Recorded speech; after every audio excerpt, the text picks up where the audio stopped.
I pray that these words may be for us a word of gospel, a word from God, a word of peace. Amen.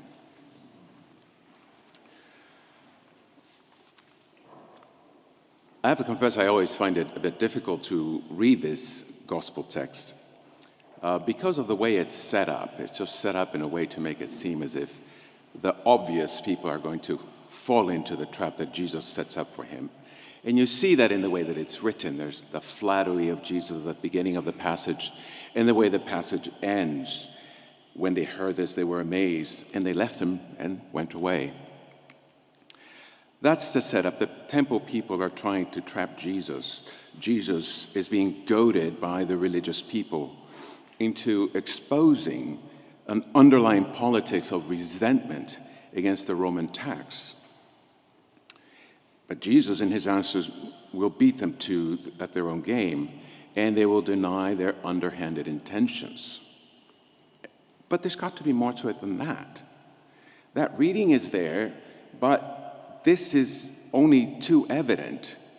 And moreover, this passage, actually, the story gets repeated in all the, what we call the synoptic gospels, these parallel tellings of the story of Jesus from different perspectives, Matthew, Mark, and Luke. So there must be something in this that requires us to go beyond the surface reading.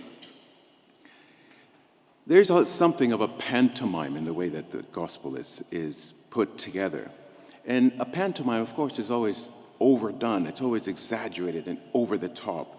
Characters are emote with their gestures, and there's these implausible plots that come together. Heroes are always larger than life. There's good guys and bad guys. And, of course, a stroke of good luck will always save the day. And if we read only that out of this passage, I think we're missing something. The moral of the story is not that the authorities are keen to set Jesus up for a fall and that he somehow manages to get out. But of course, it's a difficult one. The question that Jesus is asked, if you say yes, that it is lawful to pay the tax, then are you siding with the political rulers and the occupying force? If you say no, does that set you up for the accusation of sedition, of going against the law, of opposing those who make and uphold the law? Well, either way, you've been had. But the question invites confrontation, and maybe it calls for allegiances. Does this ask of Jesus, are you for Caesar or are you for God? And is this simply a way of getting him to declare his position in a way that can set him up for accusation? Well, if we walk away from this text thinking this passage is about the church people, the religious people who walk away awed at the way in which Jesus has outsmarted them, then it's we who've been had in the reading of this passage. Now, I think it helps to understand that this temple coin, this tax coin that's in the passage, has got a bit of background to it. So if you go into the British Museum, you go to the Roman antiquities, you're going to see an example of the kind of coin that's in question here. It's a coin that's used to pay the tax, called the Tiberius's coin, or the Tiberius penny. Tiberius was a Roman emperor, someone of great power at the time of Jesus, but he was the adopted son of Caesar Augustus, the first emperor of Rome. And Augustus had been elevated to divine status. He was venerated as a god. He was said to be son of God, and therefore Tiberius had that kind of divinity associated with him. On one side of that coin, you have the stamp of Tiberius there on the coin, with an inscription around it that says Tiberius, son of God. On the other side of a coin, there is the picture of a Roman god. Now, you don't have to be a biblical scholar to know that it doesn't go well to have a coin with a picture of a Roman god in the temple. The temple ministers are aware of that. Jesus is aware of that, and we're supposed to be aware of that. Yet there they are holding up a coin, one of those coins, for inspection. But is there a theater of politics involved here? Is there political theater at play? So if the question is setting Jesus up for a fall, let's be mindful that maybe the fall is actually there for us to avoid and for us to try to find something deeper and more meaningful in this passage. Because we might walk away with the thought that in saying, give to Caesar what is Caesar's and to God what is God's, Jesus is preaching some kind of unholy alliance of faith and politics, or church and state, but that would be a mistake. Faith is never far from politics. That's true. And no doubt, Bible and politics is an intoxicating cocktail. How often do we use the Bible to clobber people in their opinions that we don't agree with? But let's remember that Jesus' reply, render to Caesar what is Caesar's, is still invoked time and again by status quo politicians. And let's remember the way in which the Bible has time and again been used as a court of political appeal. It has been used by a wide variety of positions to oppose or to oppress or to deny or defend or to support or to subvert. So where is the political theater? Is Jesus using the language of compliance in order to transcend it? Is he gesturing at the politics of obedience precisely to resist imperial authority? It isn't for the empire to say who is and who is not a child of God. That should be the first thing that we pick up from this passage. The image that's stamped on the coin is the image of this divine ruler. But I think Jesus is saying something else here. Only God can do that. Only God can determine who is God's child. So there is the question behind the question that's put to Jesus, and that changes the stakes in this conversation. It's a question of life and death. It's a question of what it means to be fully human, as God has made us to be, if we fail to see the image of God stamped on the face of every other person.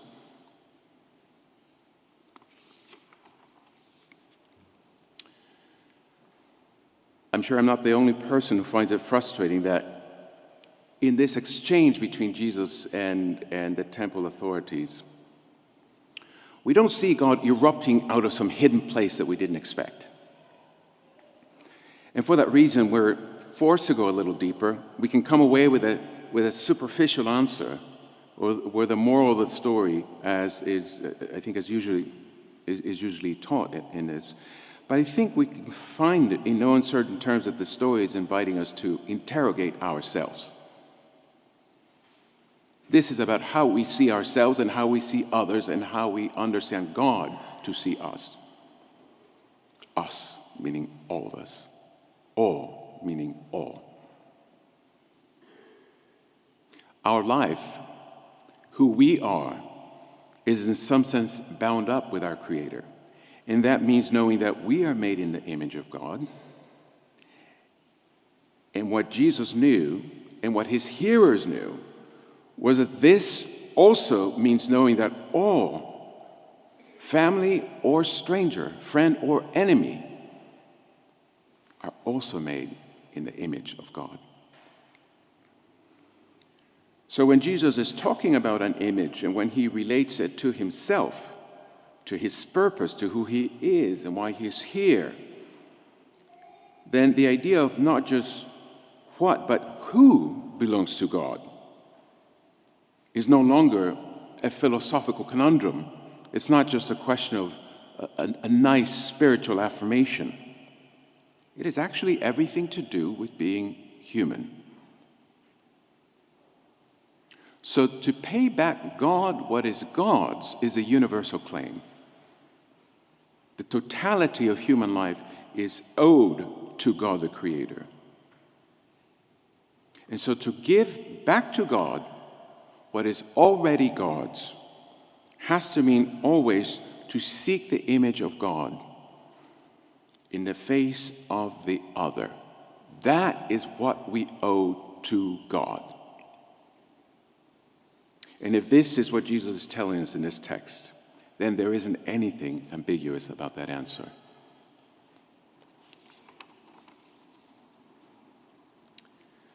I'm thinking today of Alim.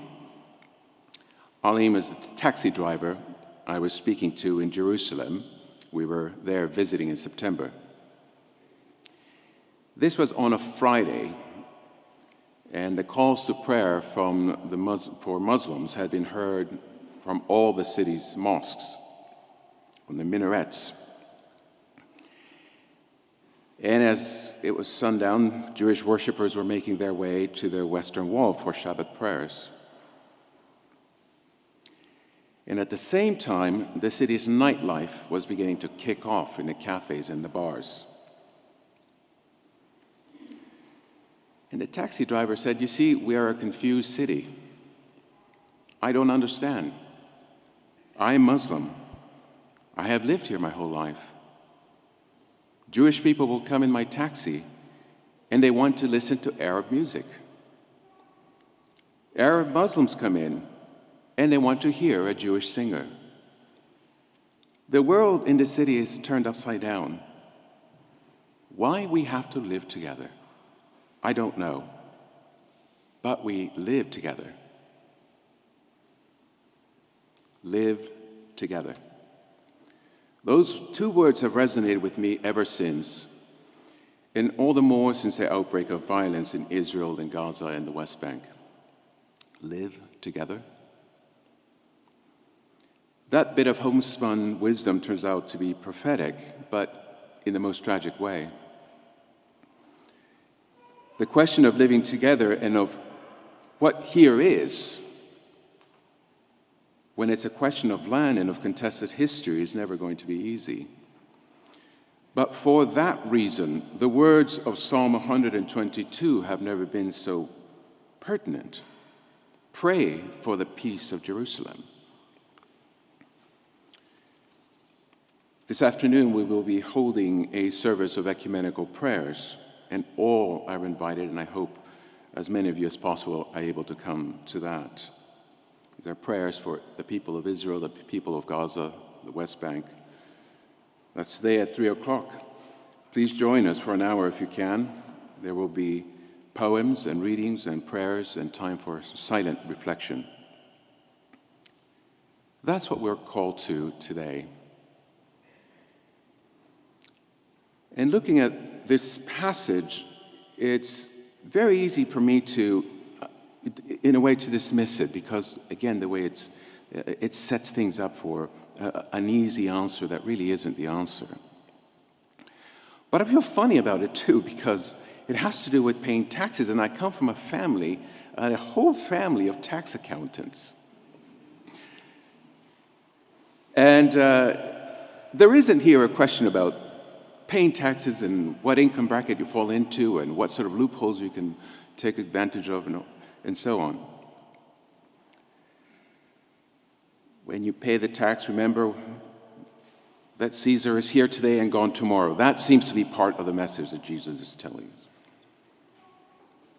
There will be someone else to take Caesar's place. But here is what's at stake, and here is what you can stake your life on. Render to God what is God's, because there is another image stamped more clearly, more indelibly than any other image on any coin. And that's the image of God made in you. And that's the image of the God who made every person you see as the other, as the enemy, as the opposition.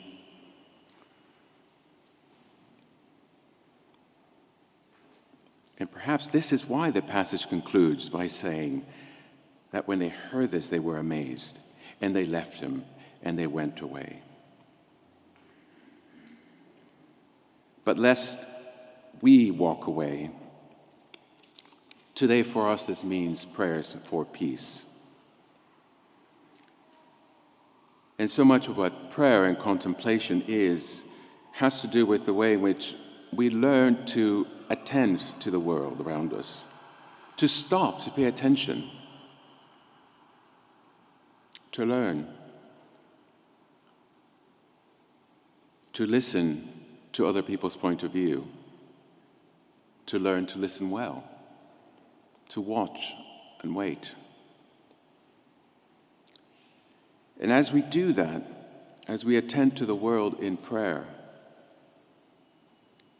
may we learn to see it coming together into being. And may we be in touch with the fragile and the costly ways in which when we can begin to hope for peace, peace in the midst of conflict resulting from religion, from contested history, from claims about land.